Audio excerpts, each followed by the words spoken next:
नमस्कार friends, Manoj Rohit Singh. You are watching official YouTube channel battle for SSC for battle preparation और हम लोग UP BEd की प्रिपरेशन कर रहे हैं, जिसमें हम लोग 25 क्वेश्चंस लगभग डेली कर लेते हैं। क्वेश्चन से आपको ये अंदाजा मिल जाएगा कि हाँ भाई, क्वेश्चन किस तरीके से एग्जाम में पूछा जाता है।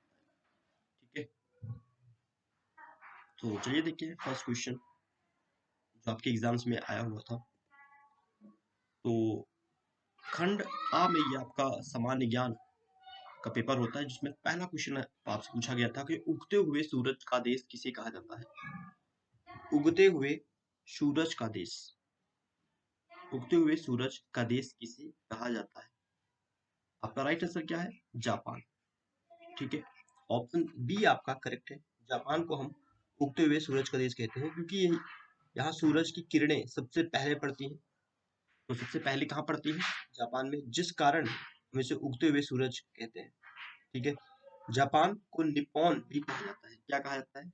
एक और याद रखना कि जापान को हम लोग निप्पॉन भी कहा जाता है। ठीक है, और यह प्रशांत महासागर में स्थित है। तो कहाँ पर स्थित है? प्रशांत महासागर। ठीक है, सेकेंड नंबर क्वेश्चन देखते हैं। इस संविधान संशोधन के द्वारा मताधिकार की आयु को 21 वर्ष से 18 वर्ष कर दिया गया है। 21 वर्ष से घटाकर 18 वर्ष कर दिया गया है, किस संविधान संशोधन के तहत? राइट आंसर क्या है? आप ऑप्शन सी। तो 61वां संविधान संशोधन हुआ था 1989 में, जिसमें जो मताधिकार, जो वोट करने का अधिकार था, वो 21 वर्ष से घटाकर 18 वर्ष कर दिया गया है। ठीक है, तो ऑप्शन सी आपका करेक्ट है। याद रखेंगे, 61वां संविधान संशोधन में मताधिकार आयु जो है, वोट करने का अधिकार जो है, वो 21 वर्ष से 18 वर्ष कर दिया गया है। ये पॉलिटी का बहुत इंपॉर्टेंट क्वेश्चन था। नेक्स्ट क्वेश्चन देखते हैं। विश्व शिक्षक दिवस मनाया जाता है। विश्व शिक्षक दिवस मनाया जाता है। तो विश्व शिक्षक दिवस कब मनाया जाता है? टीचर्स डे हम लोग इसे बोलते हैं, इंग्लिश में टीचर्स डे, और हिंदी में हम लोग शिक्षक दिवस कहते हैं। तो 5 अक्टूबर, ठीक है, भी आप लोग को याद भी होगा ये, 5 अक्टूबर को हम लोग विश्व शिक्षक दिवस मनाते हैं। ठीक है, अंतरराष्ट्रीय शिक्षक दिवस बोल सकते हैं, विश्व शिक्षक दिवस बोल सकते हैं। ठीक है, इसी दिन 1966 में 1966 में अंतरराष्ट्रीय श्रम संगठन द्वारा सिफारिश पत्र पर सिग्नेचर करके हस्ताक्षर किए गए थे, और यह 1994 से फिर हम लोग इसको मनाना शुरू कर दिए। तो 1994 से हम इसको मनाना शुरू किए हैं। ठीक है, अंतरराष्ट्रीय शिक्षक दिवस। क्वेश्चन नंबर 4, किसके द्वारा खालसा पंथ की स्थापना किया गया था? खालसा पंथ की स्थापना किसके द्वारा किया गया था? आसान और इजी क्वेश्चन है। गुरु गोविंद सिंह के द्वारा। कब कब से इस्टेब्लिश किया गया था? तो ये आपका 1699 ईस्वी। 1699 ईस्वी में वैसाखी वाले दिन और आनंदपुर साहिब में किया गया था यह स्थापना। ठीक है, तो खालसा पंथ की स्थापना किया था गुरु गोविंद सिंह द्वारा 1699 में, और आनंदपुर साहिब में इसकी स्थापना किया गया था। आइए देखते हैं क्वेश्चन नंबर 5। भाखड़ा नागर परियोजना किस नदी पर स्थित है? भाखड़ा नागर बांध परियोजना, ये आपका सतलुज रिवर पर इसको बनाया गया है। सतलुज रिवर किन राज्यों में पड़ता है? तो ये आपका पंजाब, हरियाणा, पंजाब, हरियाणा और ये आपका राजस्थान, इन राज्यों में संयुक्त परियोजना है। ठीक है, 6 नंबर क्वेश्चन। सूर्य ग्रहण होता है, सूर्य ग्रहण कब होता है? सूर्य ग्रहण तब होता है जब चंद्रमा सूर्य और पृथ्वी के मध्य आ जाता है। सूर्य और पृथ्वी के बीच में जब चंद्रमा आ जाता है तो सूर्य ग्रहण लगता है। ठीक है, option D. 7 number question. N C T E NCTE क्या है? पूछा गया है क्वेश्चन। फुल फॉर्म क्या है? National council for teacher education, option A. Next देखते हैं, जैनवाद के अनुसार कितने तीर्थकार हैं? 24 तीर्थकार हैं। प्रथम तीर्थकार आप लोग को याद रखना है, ठीक है। प्रथम तीर्थकार आप लोगों को याद रखना है, इंपॉर्टेंट है। प्रथम तीर्थकार कौन है? ऋषभ देव, ये फर्स्ट थे।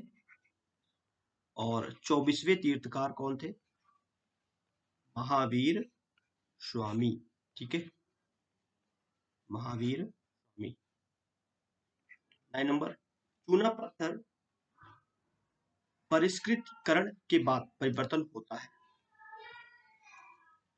9 नंबर, तो मार्बल या संगमरमर एक कार्यांतरित चट्टान है जो कि चूना पत्थर के कार्यांतरण का परिणाम है।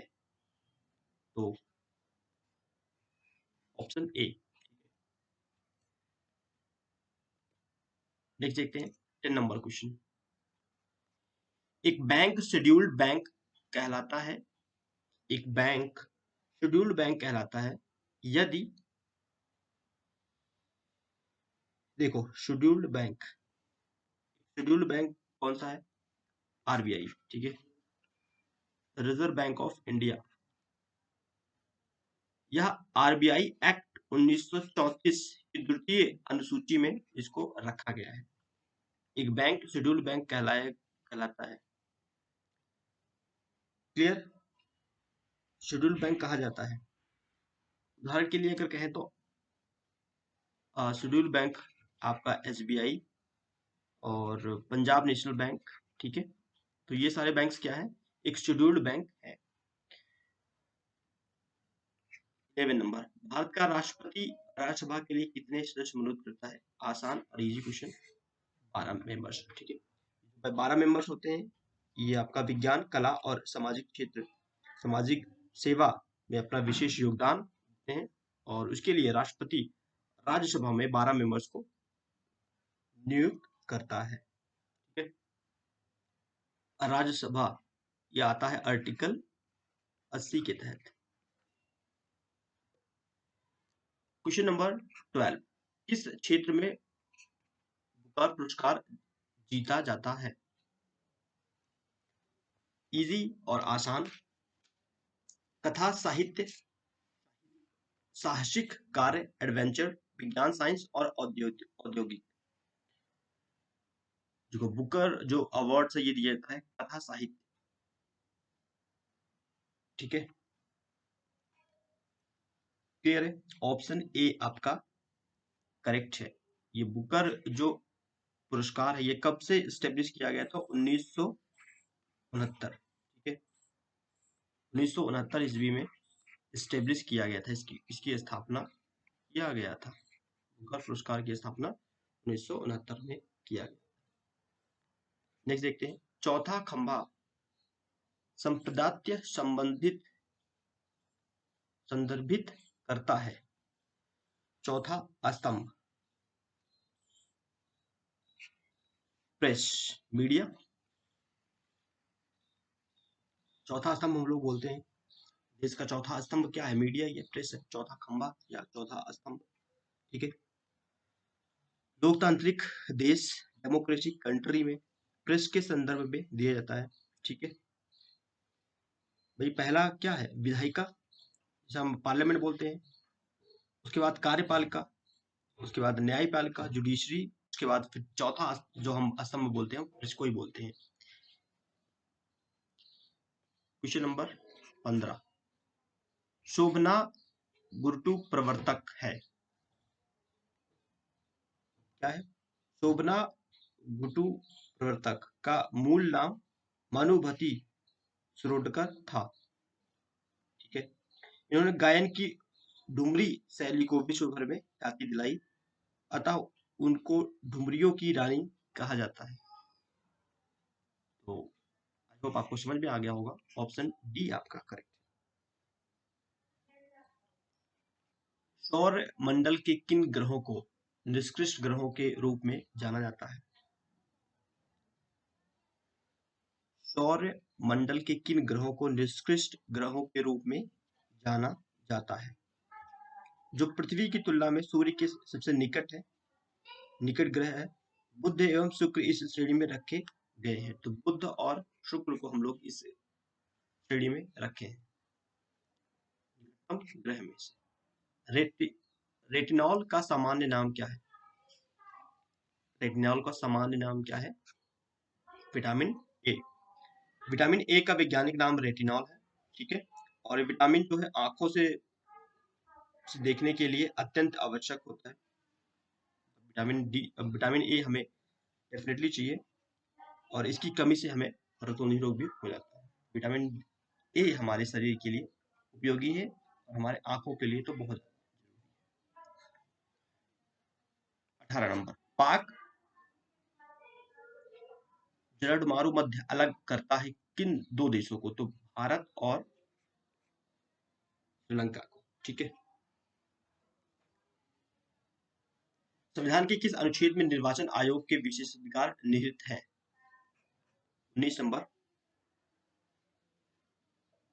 तो संविधान के किस अनुच्छेद के तहत? तो अनुच्छेद 324 के तहत निर्वाचन आयोग को विशेषाधिकार दिया गया है, ठीक है। फिर पोंगल त्योहार, जो पोंगल फेस्टिवल है, पोंगल त्योहार है, वह तमिल हिंदुओं का एक प्रमुख त्योहार है। तो तमिलनाडु में अति उत्साह से इसको मनाया जाता है, और यह लगभग 14 से लेकर 15 जनवरी। तो जो पोंगल है ये आपका 14 और 15 जनवरी को मनाया जाता है। 14 से 15 जनवरी को मनाया जाता है, जब किसान लोग जब फसल काटते हैं तो उसके लिए। वर्ष 2014 में भारत का कौन सा राज्य 29वां राज्य बना था? तेलंगाना, ठीक है। ये तो आसान था। तेलंगाना किसका अभिन्न अंग था? तो यह आपका आंध्र प्रदेश था, और आंध्र प्रदेश से अलग का 29वां राज्य बना था। और तेलंगाना, हैदराबाद को 10 साल के लिए तेलंगाना और आंध्र प्रदेश की संयुक्त राजधानी बनाया गया है, और यह राज्य जून 2014 में अस्तित्व में आया था। क्लियर है ना? देखते हैं क्वेश्चन नंबर 22। जापान की संसद का क्या नाम है? आपसे एग्जाम में इंटरनेशनल पार्लियामेंट भी पूछा जा सकता है, कुछ भी आ सकता है एग्जाम में, ठीक है। जीएस में तो ये कुछ भी पूछ लेते हैं। जापान की संसद का क्या नाम है? जापान की संसद का नाम है डाइट, ऑप्शन सी। नेक्स्ट देखते हैं, ओमान की राजधानी क्या है? ओमान की राजधानी क्या है? ओमान की राजधानी क्या है? मास्कट, ठीक है। Clear? Option D mascot, Oman की राजधानी। 24 नंबर क्वेश्चन, बिहू। बिहू किसका फेस्टिवल है भाई? बिहू असम का फेस्टिवल है, बहुत ही मुख्य त्योहार है असम का। क्लियर? 25 क्वेश्चन और लास्ट, भारत के संविधान के अनुच्छेद किस आर्टिकल में मौलिक कर्तव्यों का वर्णन है? मौलिक कर्तव्यों का वर्णन है, तो आर्टिकल 51 ए में मौलिक कर्तव्य, फंडामेंटल ड्यूटीज, ठीक है। 51 में गिवन है, भारतीय संविधान के अनुच्छेद 51 ए में मौलिक कर्तव्यों का वर्णन किया गया है। तो thank you for watching this video. Next video फिर से मिलते हैं, तब तक के लिए धन्यवाद। और अगर आपको सेशन अच्छा लगता है तो लाइक और शेयर सब्सक्राइब कर सकते हैं। Thank you for watching this video.